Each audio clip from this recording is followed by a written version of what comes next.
నమస్తే welcome to Reflection news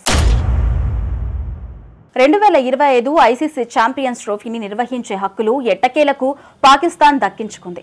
టోర్నమెంట్ను సకాలంలో నిర్వహిస్తారా లేదా అనే అనుమానాలు కూడా వెంటాడాయి. సమయానికి రెడీ అవ్వని పాకిస్తాన్ స్టేడియంలో టోర్నమెంట్ను నిర్వహిస్తూ ఉన్నారు. అయితే పాకిస్తాన్లో నిర్వహించే ఈ టోర్నీకి భారత్ వెళ్లలేదు.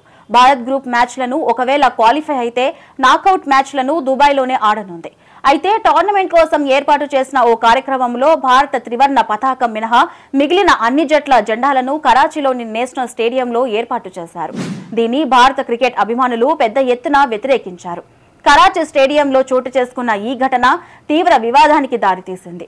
పాక్ తీరుపై తీవ్ర విమర్శలు వెల్లువెత్తాయి. దీంతో పీసీబీ దిగొచ్చింది, దిద్దుబాటు చర్యలు చేపట్టింది. తాజాగా ఆ స్టేడియంలో భారత పతాకాన్ని ప్రదర్శించింది. మొదట తాము చేసిన పనిని కప్పిపుచ్చుకోవడానికి పీసీబీ వర్గాలు ప్రయత్నించాయి. ఛాంపియన్స్ ట్రోఫీలో మ్యాచ్లు ఆడేందుకు పాక్కు భారత్ రావట్లేదు. కరాచీ, రావల్పిండి, లాహోర్ స్టేడియాల్లో మ్యాచ్లు ఆడుతున్న జట్ల జెండాలను మాత్రమే ఎగరవేశామని అబద్దాలు చెప్పడం మొదలుపెట్టారు. భారత్ తన మ్యాచ్లన్నీ దుబాయ్లో ఆడుతుంది. బంగ్లాదేశ్ ఇంకా పాక్కు రాలేదు. బంగ్లా తన తొలి మ్యాచ్ను దుబాయ్లో భారత్తో ఆడుతుంది. కాబట్టి భారత్ బంగ్లా జెండాలు ఎగరవేయలేదని వివరణ ఇచ్చింది. అయితే టోర్నమెంట్లో ఆడే ప్రతి దేశం జెండా ఎగరవేయాల్సిందే, కరాచీలో త్రివర్ణ పతాకం రెపరెపలాడాల్సిందే అని భారతదేశ అభిమానులు పట్టుబట్టారు.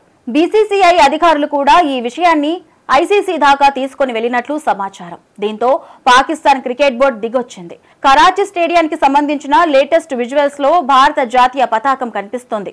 ఛాంపియన్స్ ట్రోఫీలో పాల్గొనే 8 జట్ల జాతీయ జెండాలు ఇందులో కనిపించడంతో ఈ వివాదానికి ఎండ్ కార్డ్ పడింది. భారత్ ఆడే మ్యాచ్లకు ఇక దుబాయ్ వేదిక కానుంది. ఒకవేళ భారత్ లీగ్ దశ నుంచి సెమీస్ ఫైనల్స్ కు చేరితే ఆ మ్యాచ్లు కూడా అక్కడే జరగనున్నాయి. అభిమానులు ఎంతో ఆసక్తిగా ఎదురు చూస్తున్న భారత్ పాక్ మ్యాచ్ ఈ నెల 23న దుబాయ్ వేదికగా జరగనుంది.